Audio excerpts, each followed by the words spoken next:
Breaking news tonight, market meltdown.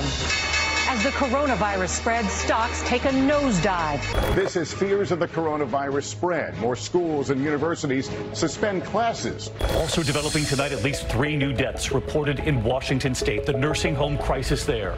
These are the headlines you've been seeing as concerns grow about the coronavirus in the U.S. Today, we're breaking through the noise to get the details you need.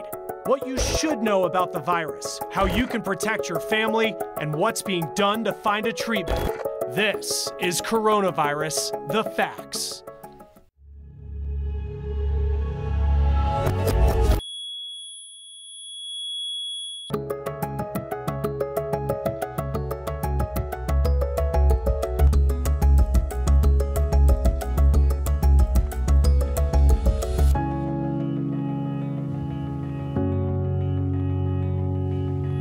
Welcome to Coronavirus, the Facts. I'm Chris Stewart in Omaha, outside the University of Nebraska Medical Center. This is a facility where coronavirus patients have been quarantined and doctors have been working on treatments for the virus. Over the next 30 minutes, we will separate fact from fiction. We'll identify resources for you, and we'll take a look at the economic impact of this virus. You will hear from survivors and learn just how fast and wide germs spread. Now, as coronavirus spreads, so does some misinformation. So we went straight to the experts to get answers about transmission, treatment, and what products are effective on the virus. Let's set the record straight on coronavirus. The CDC says symptoms of COVID-19 include fever, coughing, and shortness of breath. Symptoms can appear between 2 and 14 days after exposure. While doctors draw comparisons to the flu, coronavirus is also interesting because it doesn't seem to be quite as infectious as common influenza. Dr. Shauna Gully with the large health system Centra Health has worked with coronavirus patients during this outbreak. Many of those people are quite well and have very minimal symptoms and do not need additional interaction with the healthcare system. But we do believe in people that are perhaps older or have multiple medical problems or anything that makes your immune system weaker, that coronavirus may be more dangerous than influenza. Dr. Gully says it's still unclear why coronavirus has been mild in children. So what do the experts say you should do? First of all, the worry about going and getting toilet paper, I don't think that should be first and foremost on anyone's list today. And while it is important to be prepared, we are seeing people come into our environments and take soap, masks, and other supplies home to try to stockpile in their homes. One of our hospitals actually had all of their soaps and hand sanitizers stolen last week. Speaking of hand sanitizer, the myths around putting it on your body or on your face is where we get into trouble. Those things are not safe for people to do.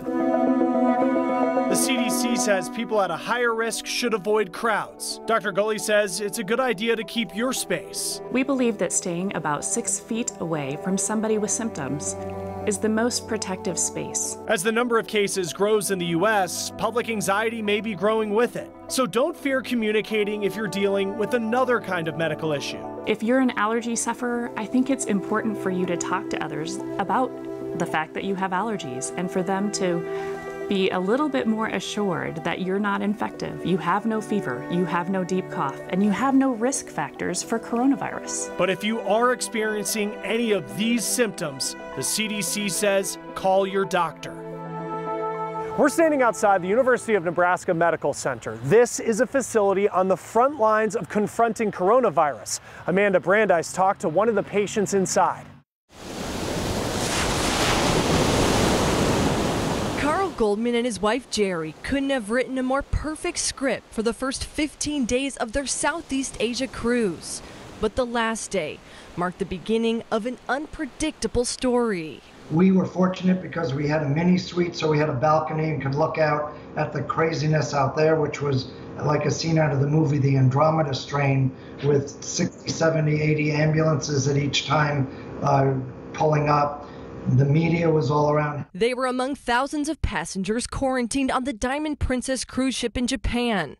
One passenger tested positive for coronavirus and hundreds more followed. We made the best of it over the 12 days and decided to go public with it at the time and received, tremendous response. The Southern California radio station owners blogged about their quarantine. Neither had symptoms and felt fine. And while most readers were supportive, people were beginning to freak, and the worst of social media came out with a lot of vile comments and a lot of threats.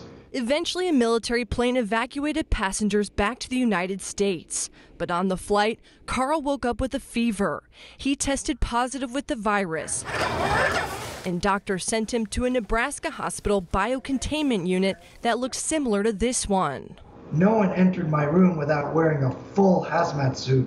It was like Neil Armstrong landing on the moon, with the air filters tied in behind them and duct tape so that nothing could leak out. 3 layers of gloves. Now in another hospital room, Carl's on a regimen of ibuprofen and Gatorade. I've been through every single flavor of Gatorade multiple amounts of times. This one, the light blue, is the bomb. Stay away from the grape. He's part of a clinical study, and health professionals swab his room to learn more about the virus. With his symptoms nearly gone, Carl now waits. This is how they hand me my results on a Post-it note. So that was my last test there, and you can see the NP, meaning the nasal passages. Those were positive. The good news is my throat was negative. Carl says he's relying on humor and support from the outside world as he waits to receive his final Post-it note. I'm Amanda Brandeis reporting.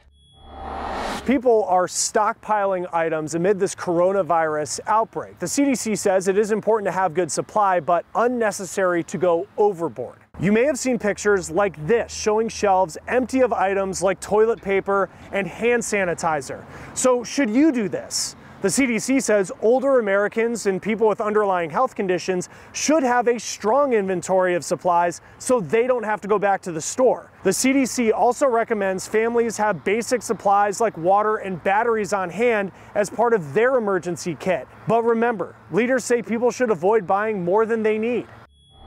One of the biggest questions that people have is, how do I protect myself and protect my family?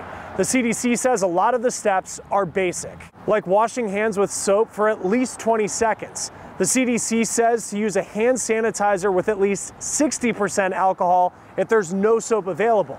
Now here are some more simple steps that you can take. Don't touch your face. Cover your mouth with a tissue if you cough or sneeze, and stay home if you're sick and avoid being around other sick people. The CDC says to regularly clean commonly used surfaces and skip the face mask unless you're sick.